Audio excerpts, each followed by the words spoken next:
Thank you very much, colleagues. My name is Tshepo Tsotetsi from Winterveld in the city of Tshwane, and I'm a qualified town and regional planner at the age of 24.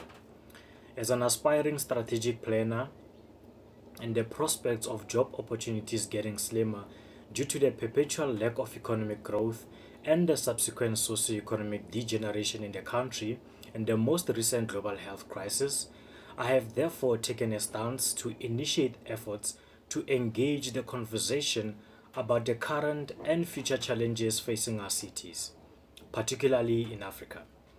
I would like to first and foremost thank the South African Cities Network for the platform to engage young people in these critical conversations. We know that many cities across the globe today are driven by competition, and South Africa in particular is still grappling with the challenges of restructuring as an era after an era rather of socio-economic and socio-spatial exclusion along racial lines. Planners are change agents. They ought to make change happen. This particular youth month is the first I have ever encountered since I was mandated by the academia to utilize the knowledge acquired to induce change in communities. Urban governance and development in South Africa since 1994 has not recognized or represented the true desires of policy or at least at a required pace. Urbanists define urban governance as the process in which the state, in conjunction with the relevant stakeholders, decide how resources are distributed across the society. And the differentiated service delivery models across our cities speak a different tune to the Bill of Rights, and a robust engagement is due. Amid the global health crisis, our cities are found wanting. The biggest challenge facing our cities today during the COVID 19 pandemic are basic services. This might be a bit unconventional, however, premature observations present a picture that the urgency of developmentalism during this pandemic has been attended with more resources than ever before. This is clear evidence that effective and meaningful urban governance and development is nothing but a political will to service the people. The technological advancements, particularly information communication technologies and transportation networks, have contributed to stronger urban environments as economic engines. Cities are now global communities that depend on each other for functionality. However, this has made them particularly vulnerable to shocks. The coronavirus pandemic has created a confusion in the planning fraternity as to what constitutes resilience as far as high density mixed use human settlements are concerned. I mean, big data is becoming an integral of urban governance and development. Cities are gradually gearing up to manage all sectors through intense information systems. The residents as well are starting to do business differently.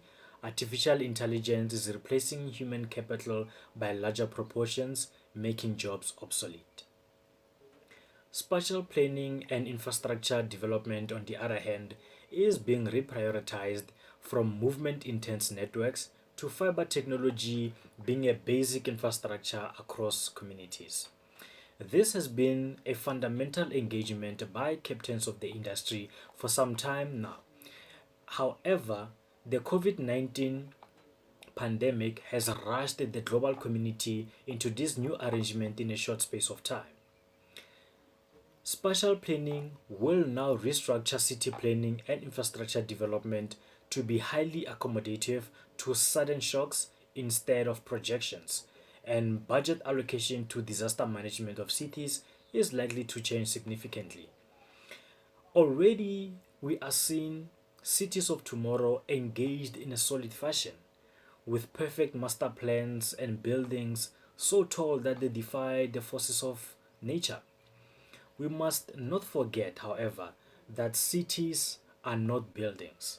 People make cities, and whenever we engage city planning and governance, we must always strive to induce spatial justice and create socio-economic opportunities to eliminate social tensions arising from the exclusionary city planning models that aim to emphasize power, money, and money with technologies that will only allow those with economic muscles to live in desired spaces. In macroeconomic theory, a meaningful and effective economic growth is a product of three fundamental elements, and these are ideas, capital, and knowledge. Stronger economies are able to be resilient when macro shocks such as the current pandemic emerge. Young people are carriers of new energies and ideas. Given a chance to meaningfully engage the societal issues, better economic performance and better urban governance and socio-economic development henceforth will prevail. I thank you very much.